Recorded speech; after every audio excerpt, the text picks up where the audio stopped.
Nós saudamos a todos com a graça e com a paz do Senhor Jesus. Estamos contentes pela presença dos irmãos na casa de Deus.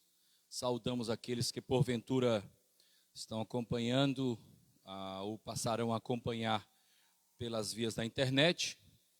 Nosso desejo é que nós possamos glorificar o nome do nosso Deus neste dia, aprender mais da sua palavra e assim certamente Ele se agradará desse encontro. Gentilmente eu peço aos irmãos que se coloquem em pé. Nós vamos orar ao nosso Deus e assim já estaremos em culto ao nosso Senhor. Vamos orar. Soberano Deus, nosso Pai, honra, glória e louvor sejam dados a Ti. Louvamos o Teu nome, Pai, pelo privilégio que temos de estarmos na Tua casa. Louvamos o Teu nome, Senhor Deus, porque até aqui o Senhor tem nos ajudado, tem nos sustentado. Nosso Deus, dá que tudo que façamos possa ser do Teu agrado, Pai. Recebe o culto que nós nos propomos a Te oferecer. Oramos assim, no nome do Senhor Jesus. Amém. Vamos abrir Cantor Cristão 292. 292.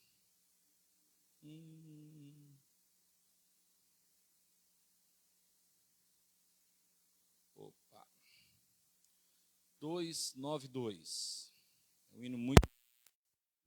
Meu Senhor, sou teu, tua voz ouvi, a chamar-me com amor, mas de ti, mais perto o almejo está, ó bendito Salvador.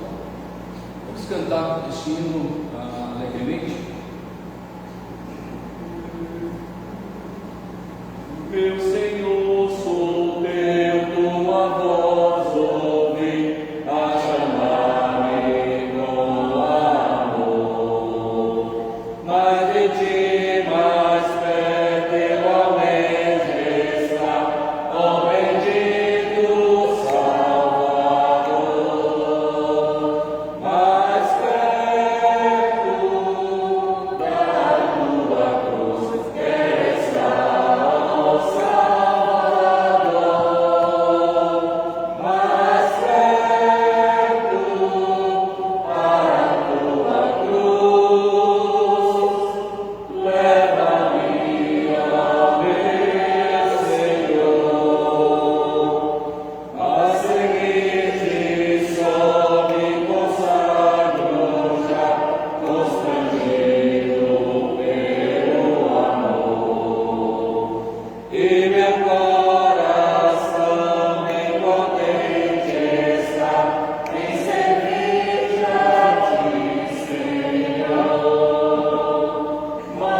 Acredito que um dos meios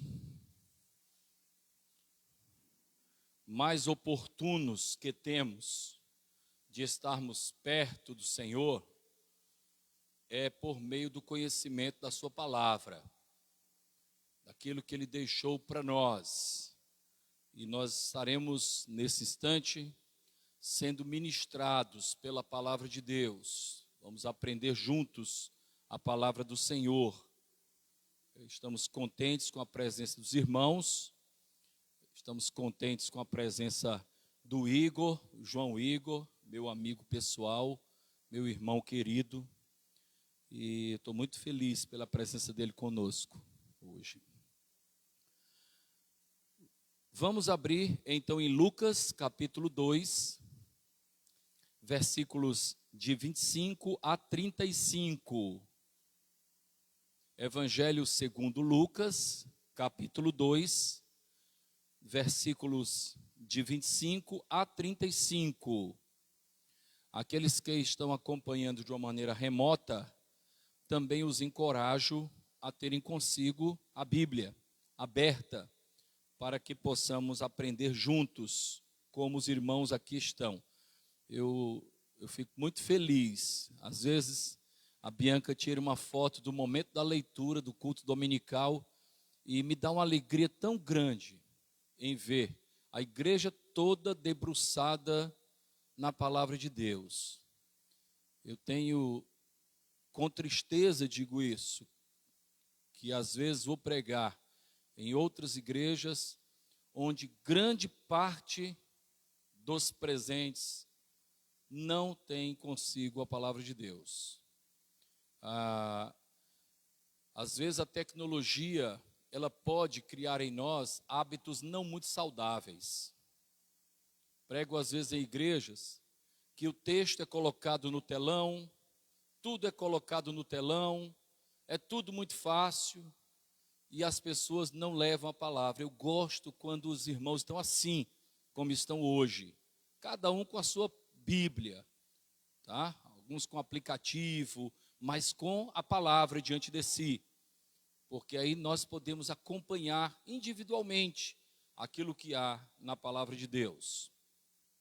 Nós vamos ler então Lucas capítulo 2, versículos de 25 a 35. Havia em Jerusalém um homem chamado Simeão, homem este justo e piedoso, que esperava a consolação de Israel, e o Espírito Santo estava sobre ele. Revelara-lhe o Espírito Santo que não passaria pela morte antes de ver o Cristo do Senhor. Movido pelo Espírito, foi ao templo, e quando os pais trouxeram o menino Jesus para fazerem com ele o que a lei ordenava, Simeão o tomou nos braços e louvou a Deus, dizendo: agora, Senhor, podes despedir em paz o teu servo, segundo a tua palavra, porque os meus olhos já viram a tua salvação, a qual preparaste diante de todos os povos, luz para revelação aos gentios e para a glória do teu povo de Israel. E estavam o pai e a mãe do menino admirados do que dele se dizia.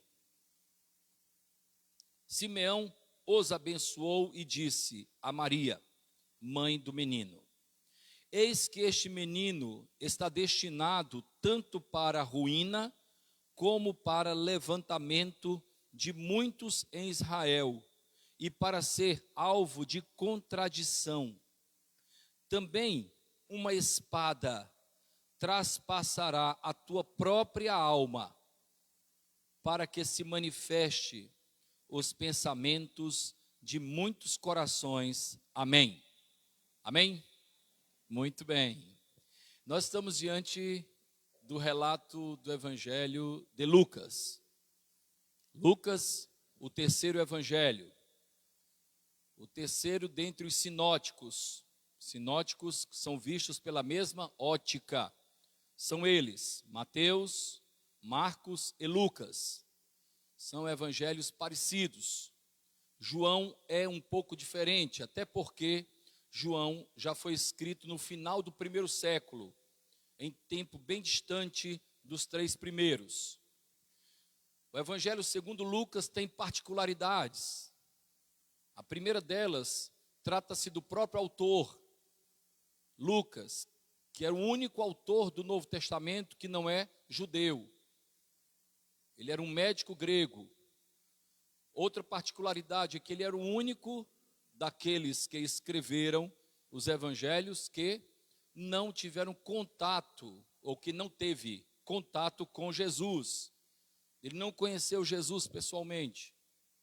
O evangelho segundo Lucas, então, é resultado de uma profunda pesquisa, uma investigação.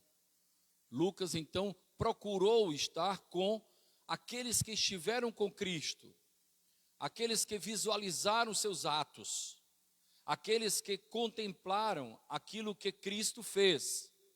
E a partir daí, então, ele escreveu esse belo evangelho. No evangelho de Lucas, nós temos inúmeros textos que nós não encontramos nos outros. Parábolas riquíssimas, por exemplo, como a parábola do bom samaritano, nós só encontramos em Lucas. A história de Zaqueu, só encontramos em Lucas. A parábola do filho pródigo, só encontramos em Lucas. Então são parábolas de grande relevância para a fundamentação do evangelho em nossas vidas. E esse texto que nós lemos também nós só encontramos em Lucas. Nenhum outro evangelho fez menção ao velho Simeão. Somente Lucas fez menção a esse encontro, a essa ida de Simeão ao encontro de Cristo. Vamos pensar e aprender com esses versículos que relatam essa ida de Simeão para se encontrar com o Messias. Eu acredito que nós poderemos extrair grandes lições para a nossa vida, observando esse texto. Versículo 25, primeiro. Havia em Jerusalém um homem chamado Simeão. Muito bem. Era um homem, fato histórico, ele existiu. Homem. Tá? Alguém que precisava também de salvação. Todos pecaram, inclusive Simeão. Tá bom? Então, às vezes, nós encontramos pessoas que querem meio que canonizar todos os personagens bíblicos. Não. Nós temos pessoas que necessitaram de salvação, inclusive a própria mãe de Jesus. Porque quando ela se refere ao filho, ela diz, não é? A Deus, ela se refere ao Senhor dizendo, a minha alma engrandece ao Senhor, o meu espírito se alegra em Deus, meu Salvador. Quem precisa de Salvador é quem é pecador. Então Maria também teve Jesus, teve Deus como seu Salvador. Este homem tinha algumas características. Simeão, quais eram as características que são expostas nesse primeiro versículo, que é o 25? Era um homem justo, procurava a justiça.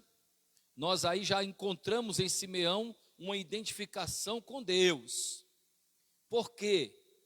Porque justiça é um atributo de Deus, atributo comunicável. Mais uma vez, para que a gente não esqueça, Janilene, atributo comunicável é aquele que Deus espera que nós reproduzamos. O atributo não comunicável é aquele que não cabe a nós, é algo que pertence somente a Deus. Por exemplo, a onipotência, a onisciência, a soberania, são coisas só de Deus. Mas existem outros atributos em Deus que Ele espera que nós reflitamos, não é? Que a gente possa refletir esses atributos. A justiça é um deles, o amor, perdão, misericórdia, compaixão, e são tantos outros. Então, Simeão era um homem que tinha uma relação com Deus. Ele era um homem justo, ele então reproduzia esse atributo comunicável de Deus. Era um homem também piedoso. O que é piedoso? Muitas pessoas pensam que piedade é caridade. Não. Piedade é espiritualidade. Piedoso é aquele que é apegado às coisas do Espírito. Piedoso é aquele que se envolve espiritualmente, tem uma vida espiritual. Tá? Então, essa é a definição de piedoso. Vocês podem observar lá no início da carta que Paulo escreveu aos Romanos, ele fala que os homens se tornaram impiedosos quando se afastaram de Deus. De Deus. Tá certo? Claro, então, Simeão era justo e era também um homem espiritual. Mais na frente nós vamos encontrar que ele era cheio do Espírito. Continuando. Ele tinha uma espiritualidade que o levava a esperar a consolação de Israel. Essa expressão, a consolação de Israel, era ligada à vinda do Messias. Israel, então, esperava a vinda do Messias, do Filho de Deus. Então, o nosso povo foi consolado com a vinda do Messias, de Jesus Cristo, tá? E o Espírito Santo estava sobre ele. Muito bem. Era, portanto, um homem cheio do Espírito Santo. Um homem que andava de acordo com o Espírito. E a gente vai ver isso, que ele foi conduzido, ele foi guiado, levado pelo Espírito ao encontro de Jesus. Daqui a pouquinho a gente chega lá, tá bom? Então fica as características. Simeão, homem justo. Simeão, piedoso. Simeão, alguém que esperava no Senhor. Simeão, alguém, um homem cheio do Espírito Santo. Vamos continuar. Versículo 26. Revelara-lhe o Espírito Santo que não passaria pela morte antes de ver o Cristo do Senhor. Simeão tinha outra característica que nós precisamos ter. Ele confiava na revelação do Senhor. E como nós precisamos confiar na revelação do Senhor. Os dias que nós estamos vivendo, tá? Eu não quero dizer que são dias maus, ruins, são dias que já eram pré-anunciados pela palavra de Deus. São dias complexos, vamos dizer assim. Nesses dias nós temos encontrado inúmeras postagens, especialmente em redes sociais, de crentes abismados com algumas reações em relação à igreja, em relação aos cristãos. E a minha resposta sempre tem sido nessa linha: Deus não está alheio ao que nós passamos. Ele é fiel e justo. Ele é Deus Todo-Poderoso. Nós precisamos aprender isso.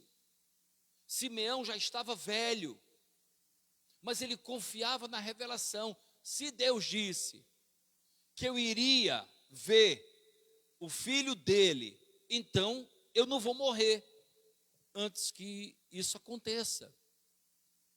Ele tinha essa esperança, ele confiava nisso, porque o Espírito Santo disse para ele que ele não passaria pela morte antes de ver o Cristo do Senhor.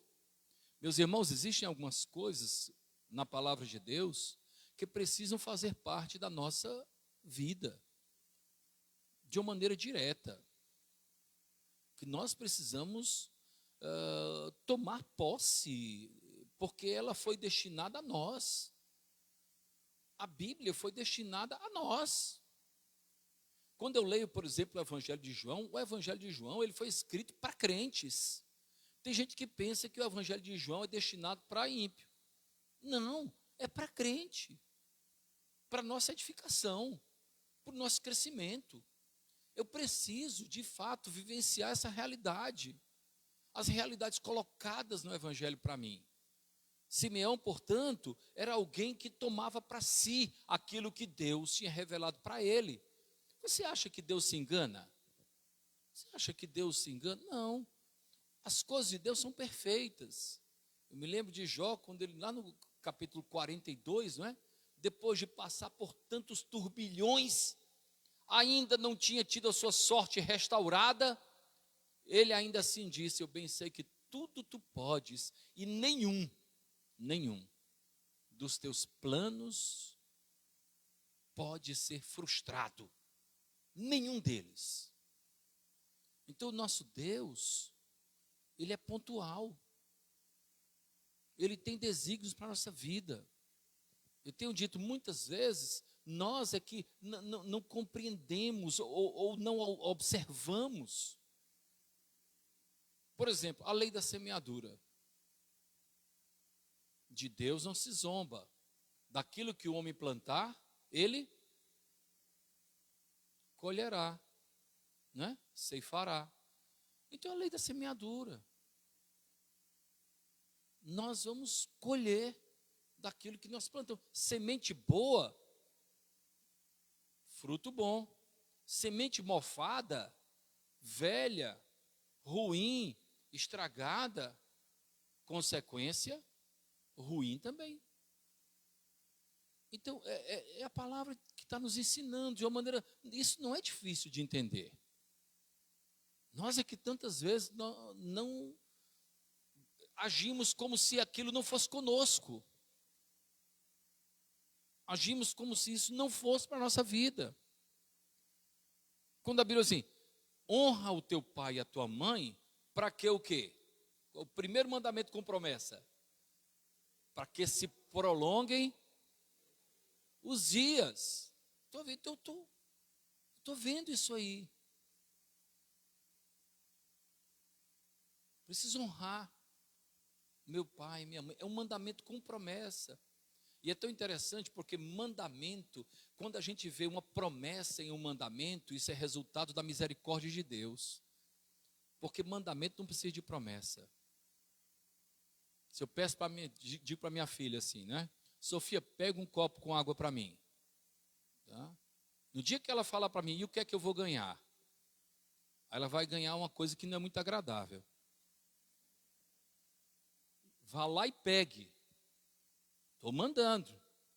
Sou seu pai.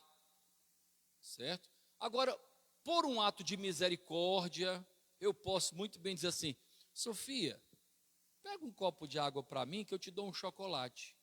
Se ela pegar, o chocolate é dela. Por quê? Porque pela misericórdia, não por obrigação, tá? Eu disse isso. Se ela não pegar, eu como o chocolate, ou então dou para outra pessoa. Esse é o mandamento com promessa. Então, quando a palavra de Deus diz assim: honra teu pai e tua mãe, para que se prolongue os dias da tua vida. É um mandamento com promessa. Então, assim, nós precisamos compreender que a palavra de Deus não deixa espaços para dúvidas. Ela se interpreta por ela mesma. Nós é que tantas vezes somos negligentes em observarmos, não é? Na verdade, o meio de graça para mim, um dos meios de graça para mim mais oportunos é o conhecimento da palavra de Deus. Como nós crescemos espiritualmente quando nós estudamos a palavra de Deus. Vamos caminhar. Muito bem. O versículo 27, não é? Movido pelo Espírito, Simeão ainda, hein? Foi ao templo e, quando os pais trouxeram o menino Jesus, para fazerem com ele o que a lei ordenava, vírgula, vou parar por aqui para a gente aprender algumas coisas. Nesse versículo, que é o 27, nós encontramos o quê? Primeiramente, que Simeão não somente era cheio do Espírito, ele também era dirigido pelo Espírito. E há uma diferença. Guiado pelo Espírito, dirigido pelo Espírito Santo. E como nós precisamos disso? No início de um relacionamento, quando vamos mudar, Quando vamos fazer uma coisa, fazer outra, precisamos da direção do Espírito Santo. As coisas caminham bem, via de regra, as coisas caminham bem quando elas se iniciam bem. E o meio ideal para um cristão iniciar toda e qualquer trajetória é a direção espiritual. É a direção do Espírito. Então Simeão, ele era dirigido espiritualmente. Ele foi dirigido espiritualmente para onde? Para o templo, não é? O texto está claro aí. Ele foi até Jesus. Ele foi ao encontro do Salvador. E aí nós já temos aqui uma lição fantástica. Quem é que nos conduz a Jesus, irmãos? Vamos aqui, doutrina básica de salvação. Soterologia. Quem é que nos conduz a Jesus? O Espírito Santo. É Ele, o papel primário do Espírito Santo é de nos convencer que somos pecadores. Ele nos convence do pecado, da justiça e do juízo e aponta para Cristo. O que foi que o Espírito Santo fez com Simeão? O conduziu a Jesus. Assim como ele fez comigo. O Espírito Santo um dia mostrou para mim que eu era pecador e que eu necessitava de Jesus. E ele mostrou para mim o Cristo morto na cruz. Tá? É o Espírito que nos conduz a Cristo. Nós somos movidos pelo Espírito até Jesus. Nós precisamos, irmãos, compreender, isso é muito importante, que a nossa salvação é uma obra trinitária, é obra da Trindade. Nós somos salvos por uma ação da Trindade. O Deus Pai amou-nos de tal maneira que mandou seu Filho. O Deus Filho morreu na cruz por nós. E o Deus Espírito nos convence do pecado e aponta para Cristo. Eu tenho encontrado pessoas que não compreendem muito bem o papel de cada Deus, de cada parte da Trindade. Então, por exemplo, quando eu oro a Deus em nome de Jesus. Às vezes eu vejo pessoas orando a Jesus. Não é que seja proibido, mas é um equívoco. Você vai orar a Jesus no nome de quem? No nome do próprio Jesus? Nós oramos a Deus no nome de Jesus. Esse é o ensino, que nós só chegamos a Deus por meio de Cristo. Ele é o mediador. Ele é o mediador. Nós falamos com o Deus Pai, pelo nome de Cristo. Essa não é a teologia do véu que se rasgou no templo? Do acesso que temos pelo Santo dos Santos, não é? Que é o sumo sacerdote, que é Cristo. Ele é o nosso mediador. Então, existe um papel em cada elemento da Trindade. O Deus Pai, o Deus Filho, o Deus Espírito. Então, existem pessoas que passam muito tempo na igreja sem fazer essa distinção. É falta de estudo, de conhecimento bíblico. Tá? É fundamental que nós compreendamos isso. Ainda no versículo 27, que lei era essa? Vocês já sabem dessa lei? Porque que fala aqui no final do versículo 27? Olhem aí, junto comigo, né? Quando os pais trouxeram o menino Jesus para fazerem com ele o que a lei ordenava. O que era isso? Alguém tem alguma ideia? Não, ele já tinha sido circuncidado. A apresentação, na verdade, o que a lei ordenava, tá certo? Era que fosse dada uma oferta de 5 ciclos, tá? Em nome da criança. Não era no nome dos pais, em nome da criança. Fica muito claro isso aqui, ó, quando a gente lê com calma. Ouvido pelo Espírito, foi ao templo, e quando os pais trouxeram o menino Jesus para fazerem com Jesus, o que a lei ordenava. Eram 5 ciclos que era dado. Era uma espécie de taxa, tá certo? Não, aí já é outra coisa, já é o sacrifício, tá? Esse aqui é uma coisa da lei que ordenara, tá bom? É só um detalhe, que isso não... Vamos então caminhar agora para o versículo 28. Simeão o tomou nos braços e louvou a Deus, dizendo... Isso também tem relevância. Ao ter Jesus consigo, ele louvou a Deus. Quando nós temos Jesus conosco, isso deve nos levar a adorar a quem enviou Jesus, ao Deus Pai. Simeão, então, adorou a Deus, não é?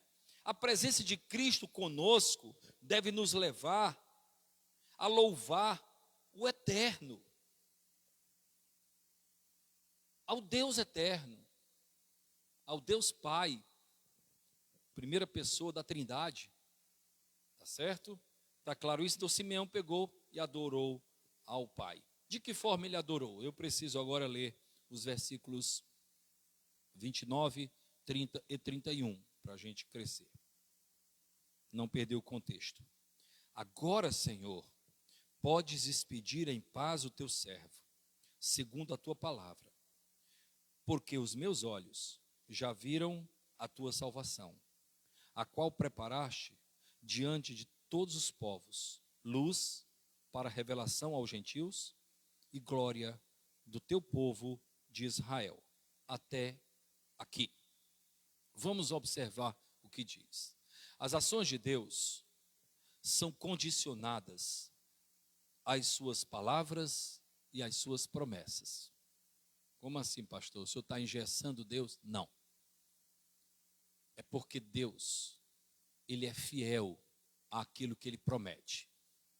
Ele é fiel à sua palavra. Ele é fiel à sua promessa. Eu tenho dito que só existe uma coisa que Deus não pode fazer. Mesmo sendo Ele onipotente, Ele não pode negar a sua própria palavra. Razão pela qual nós encontramos constantemente nos salmos, não é? O salmista pedindo, segundo a tua palavra, perdoa-me. Segundo a tua misericórdia, limpa-me. Segundo a tua benignidade, estende a tua mão para mim. Sempre segundo algo que corresponde à promessa de Deus, a um atributo de Deus, a algo pertencente a Deus, a alguma promessa de Deus. E é muito interessante essa colocação de Simeão. Ele coloca da seguinte forma, não é? Agora, Senhor, podes expedir em paz o teu servo segundo a tua palavra. Por quê? Porque a palavra de Deus disse que ele só morreria depois que ele visse o menino.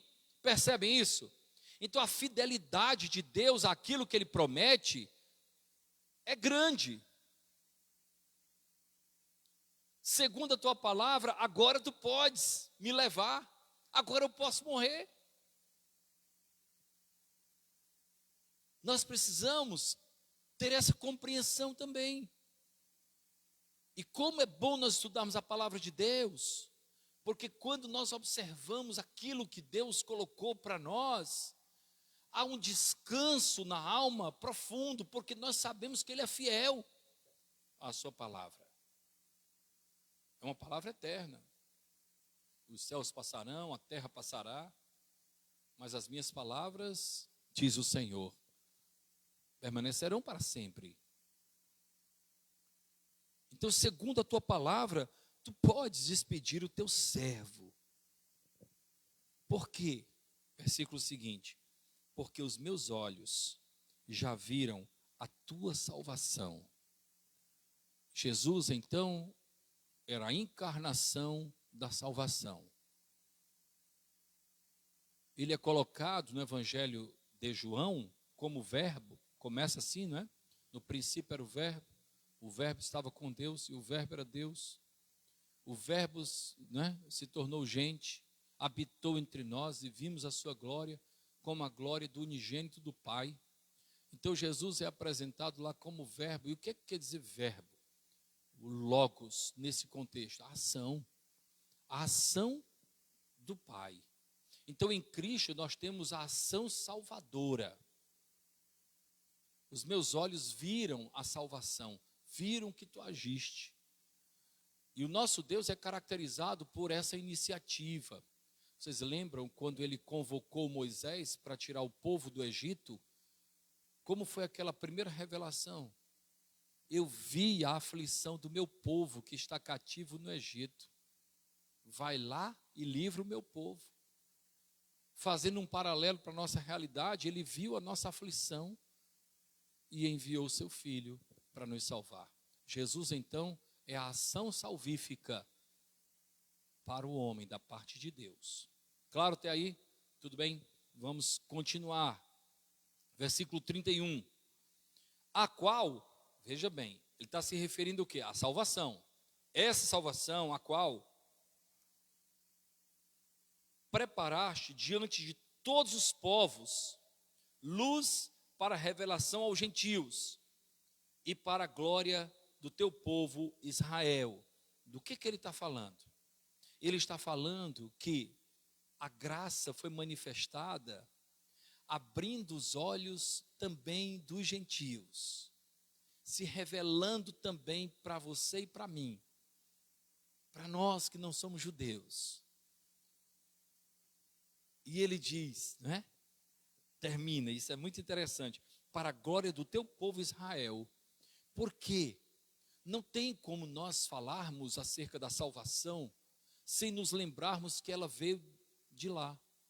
Por isso que o apóstolo Paulo, lá em Romanos, diz assim: eu não me envergonho do evangelho, porque é o poder de Deus para a salvação de todo aquele que crê. Primeiro, do judeu. Porque a salvação veio de lá.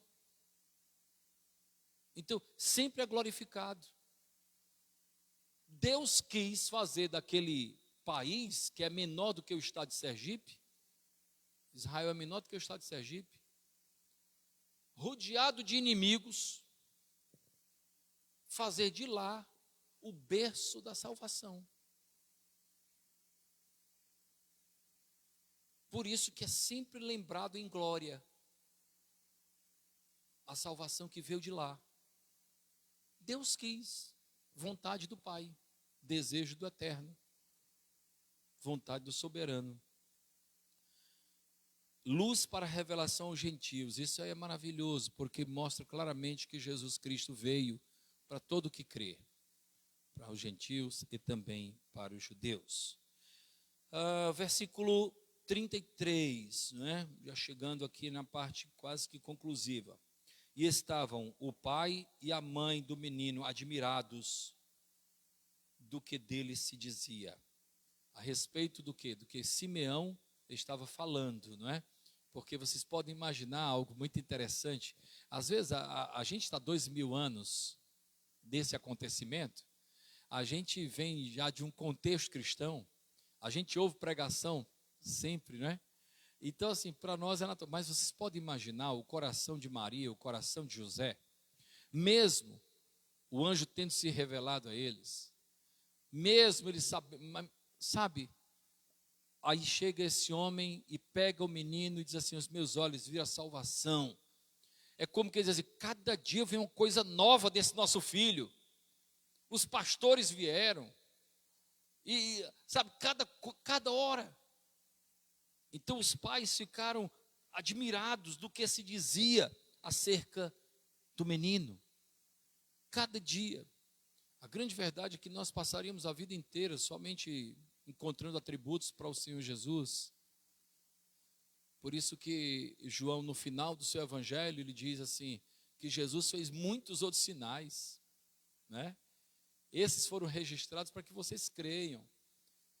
Em outras palavras, João estava dizendo: esse que eu registrei é suficiente para que vocês acreditem que ele é o Cristo. Que ele é o Cristo, e crendo que vocês tenham vida no seu nome. Mas Jesus fez muitas outras coisas que nem todo o papel do mundo poderia registrar. As coisas que foram feitas pelo Senhor Jesus, irmãos. Então, quantas coisas, não é? Versículo 34. Vamos dar uma caminhada. Esse versículo ele é muito rico. Simeão os abençoou e disse a Maria, mãe do menino, presta atenção: eis que este menino está destinado tanto para ruína, como para levantamento de muitos em Israel, e para ser alvo de contradição. Parar por aqui. O que é que diz lá em 1 Coríntios, capítulo 1, versículos 23 e 24? Vamos ver se eu consigo abrir rápido aqui. 1 Coríntios, capítulo 1, versículos 23 e 24. Diz assim, opa, está aqui. 1, 23 e 24. Presta atenção. Mas nós pregamos a Cristo crucificado, escândalo para os judeus, loucura para os gentios, mas para os que foram chamados, tanto judeus como gregos, pregamos a Cristo, poder de Deus e sabedoria de Deus. Percebem a relação? Escândalo para uns, não é? Simeão falou isso quando Jesus nasceu. Esse menino é o evangelho. Esse menino é a boa nova. Ele será, não é, destinado para ruína, como para levantamento de muitos em Israel, e para ser alvo de contradição. Contradição? Veja o que diz 2 Coríntios agora, 2 Coríntios capítulo 2, versículos 14 a 16. 2 Coríntios capítulo 2, de 14 a 16.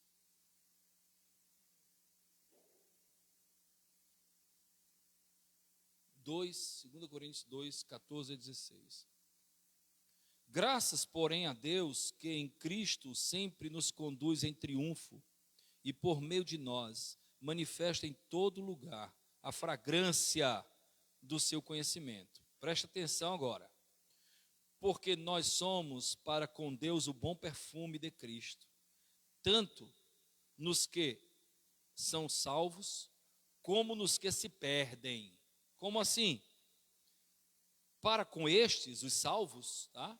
Presta atenção. Para com estes, os salvos, aliás, os que se perdem, cheiro de morte para a morte. Para aqueles, os que creem, aroma de vida para a vida. Quem, porém, é suficiente para estas coisas? Percebem? Este menino será alvo de contradição. Ele vai ser, porque na verdade, o último versículo eu vou ler agora, e também é algo que nos chama a atenção. Veja que como vai clarear mais isso que eu estou falando, tá? O último versículo, é o versículo 35, diz assim: também uma espada transpassará a tua própria alma. Alma de quem, pessoal? Alma de quem? Hã? De Maria. De Maria. É a morte de Cristo é comparada, tá, com a espada. Ele já está anunciando isso. Agora veja bem, a morte de Cristo vai fazer o quê? Para que se manifestem os pensamentos de muitos corações. A espada grande que transpassara a alma de Maria é a morte de Cristo. A morte de Cristo, presta atenção para a gente terminar aqui. A morte de Cristo provocará reação e os pensamentos serão manifestos. A morte de Cristo vai fazer com que os que creem de verdade se voltem para Ele. Os que não creem, que se afastem dele. É aquela velha história de Elias. Vocês precisam parar de cochear de um lado para o outro. Se o Senhor é o seu Deus, sirvam ou sigam. Se é Baal, sigam. A morte de Cristo revelará o pensamento de muitos corações. Então, a morte de Cristo é como uma espada no coração de Maria, e a gente vai ver como ela sofreu, ver o seu filho sendo crucificado, até porque desde antes do nascimento ela já sabia que se tratava do Filho de Deus. Mas essa morte terá a finalidade de revelar quem é quem. É por isso que os credos apostólicos, né, lá do segundo século, terceiro século, sempre começava da seguinte forma, né? Creio em Deus Pai, que foi morto, crucificado e ressuscitou ao terceiro dia.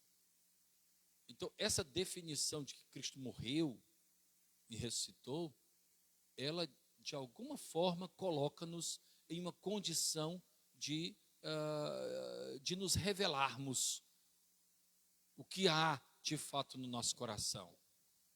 Porque é o que há no nosso coração que define a nossa salvação. Se com a tua boca confessares que Jesus é o Cristo e creres no teu coração, é com o coração que se crê e com a boca que se confessa. Então o pensamento do coração é revelado a partir dessa realidade da morte do Senhor Jesus. E Simeão falou isso quando Jesus tinha acabado de nascer. Como a palavra de Deus é perfeita, irmãos. Como ela é edificante para a nossa vida. Como nós percebemos, sabe, que Deus, de fato, está nos orientando para que nós, por meio da palavra, nos cheguemos mais perto dele e vivamos constantemente na sua presença. Amém? Amém. Que Deus nos abençoe, que nos enriqueça a cada dia com a sua palavra, que é viva e eficaz às nossas vidas. Vamos orar, meus irmãos, nesse instante. Eu gostaria de saber se há pessoas que trouxeram motivos especiais para a oração. Nós faremos, então, um momento de oração agora. Pois não. Seu primo, não é? É Luiz Carlos. Sim. Se realmente é o que vai revelar. E é isso. Ora para Luiz Carlos. O Davi fez a cirurgia hoje, até coloquei já no grupo da igreja que foi tudo bem. Certo, ele está ainda no hospital, deve receber alta amanhã. Devemos orar para a sua completa restauração. Davi Torquato.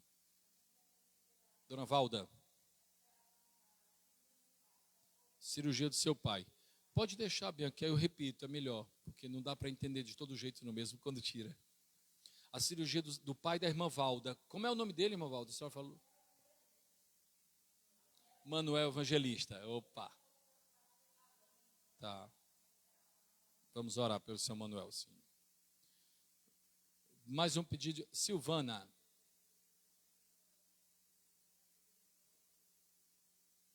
Sim. Na próxima semana já, vamos orar. Eu vou repetir para o pessoal de casa também orar, viu, Silvana? A mãe da Silvana, que vai submeter uma cirurgia na próxima semana, e nós devemos orar por ela. Como é o nome dela, Silvana? Dona Zilda? Com Z, Zilda. Dona Zilda. Mais um pedido de oração. Vamos orar, irmãos, pelos batizandos, não é? Geralmente nas proximidades dos batismos, nós vamos ter batismo aqui há 2 domingos, não é? E eu tenho atendido alguns que ficam um pouco inquietos em relação a esse momento tão significativo. Aqui nós temos 2 do grupo, que é o irmão Sebastião e o irmão Valdo, que vão se batizar. E vamos orar por eles, pela igreja, para que a igreja continue crescendo, não só numericamente, mas especialmente em santidade, não é? Em santidade, em amor, em unidade, em espiritualidade. que de fato nós possamos, porque a quantidade e outras coisas vêm como consequência, é Deus que dá o crescimento, mas nós temos que cuidar dessa parte tão significativa que é a trajetória da santidade. Gil, como é que está lá o bairro? Está melhorando? Vamos continuar orando lá. Como é o bairro lá, Edson? Não, é José de Alencar. Vamos orar pelo bairro. Vamos ficar em pé, irmãos. Vamos orar ao Senhor pelos pedidos que aqui foram feitos. Seu Manuel Evangelista, não é? Dona Zilda, Luiz Carlos. Soberano Deus, nosso Pai, louvamos o Teu nome por esse momento tão singelo aqui na Tua casa. Louvamos o Teu nome por cada pessoa que pôde vir à igreja neste dia, Senhor. Louvamos o Teu nome pela Tua palavra que aqui foi lida, ó Deus. Dá que ela encontre lugar no nosso coração, Senhor. Nosso Senhor, dá que não sejamos negligentes à Tua palavra. Nós apresentamos a Ti, ó Deus, os pedidos que aqui foram feitos, Pai. Te pedimos pelo Senhor Manuel, evangelista, Senhor. Tem misericórdia dele, Pai da Tua serva, irmã Valda. Nosso Deus, nós te pedimos pela Dona Zilda, mãe da nossa irmã Silvana, Senhor. Estende a Tua mão, Teu braço forte, Tua boa mão sobre a Dona Zilda, ó Pai. Nosso Deus, nós te pedimos misericórdia em relação ao Luiz Carlos, primo da Tua serva Vânia. Ó Deus, tem misericórdia. Nosso Senhor, nós te pedimos também pela recuperação do Davi, que logo o Teu servo esteja recuperado. Ó Deus, nós te pedimos pelos candidatos ao batismo, que se firmem na Tua palavra, que sejam, ó Deus, instrumentos nas Tuas mãos. Senhor, nós te pedimos pela igreja, pelas famílias, que possamos, Pai amado, crescer em santidade, em conhecimento, em graça, em verdade.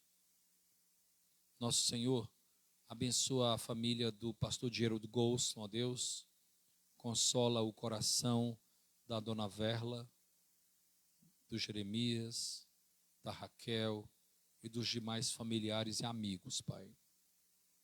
Senhor, leva-nos em paz aos nossos lares. Que Tu continues nos abençoando e nos fortalecendo. Oramos assim, no nome do Senhor Jesus. E agora, Senhor, que a graça do Teu Filho, Senhor Jesus, que o Teu amor e que o consolo do Deus Espírito estejam conosco hoje e sempre. Amém.